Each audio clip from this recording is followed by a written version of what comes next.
Namaste, friends. From this perspective, it's kind of fun to learn Supta Padangusthasana. This is the pose that we typically have our peace fingers to our big toe and extending the leg up towards the sky.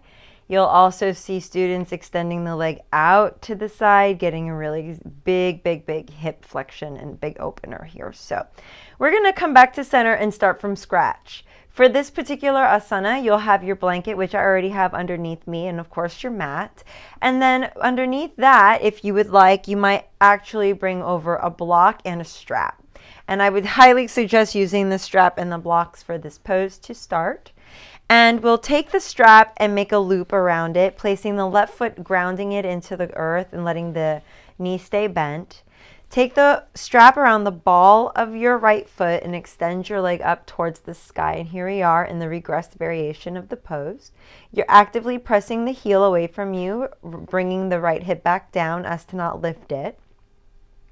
And then at the same time, you want to bring the pinky edge of the foot in alignment with your big toe mound as well.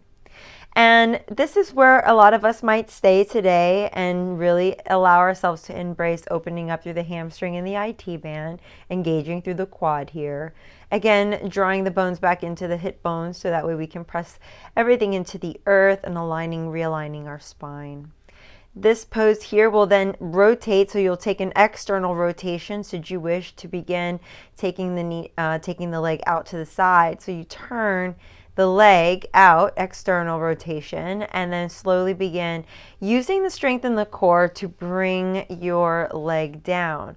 This is a sweet place where I would suggest using that block and placing the block underneath your thigh so that you have a little bit of a landing pad. And this way it gives you a little more permission to rest as you're actively kicking through your heel here, supporting your leg. And you may need to play with your block depending on how high up you are. And then resting here, still active, and you want to keep the knee back to center so as to not let it sway out. So you want to keep everything in one line in the torso, and you're just opening up through that psoas right through the hip flexor. Extending now, you're opening up through that hamstring and through the groin from your adductors. And then from this space, you want to have flexion through the foot, so plantar flexion, there we go. And then from here, we're going to come back up using the abdominals to pull you back. So you draw your navel down into the ground to pull the leg back up. Okay. A variation with the leg extended, so you'd slide the left leg long. Same options apply here. You really want to draw your lower belly up and in as you're extending the leg out to the side, holding on to that strap. Some students, again, may be using their peace fingers, and they might just happen to have longer limbs. Their bones might be able to extend that way. They also have probably more flexibility in that extension through the hip flexor, so they really are bringing that bone in towards the pubic bone here. And then go ahead and then they're pulling. So again, belly button draws up and then pull down to lift the leg back up, and then actively kick through the left leg as to not let it buckle up on you, and then bend the knee and bring everything back in. So you're using your strap or you're using your peace fingers, and then go ahead and release that down. Another variation here that you can do without the strap or with the strap is to hold the back of your leg. And when you hold the back of your leg, you could then let your leg fall out to the side there. And by doing so, you give yourself permission to maybe turn the block another height or two and let your leg just rest. And I like to take it so that the calf is what's resting on the block when you're in this particular asana.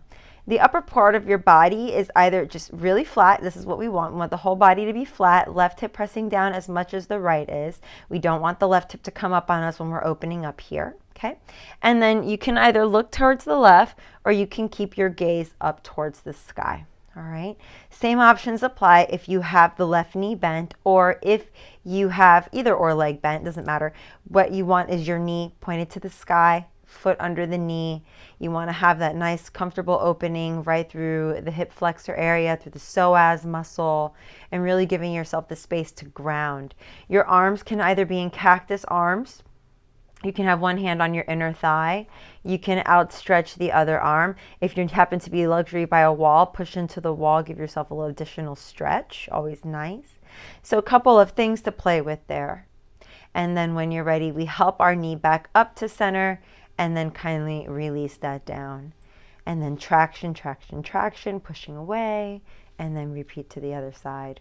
I hope this helps you, and I look forward to speaking with you in our live call. Namaste.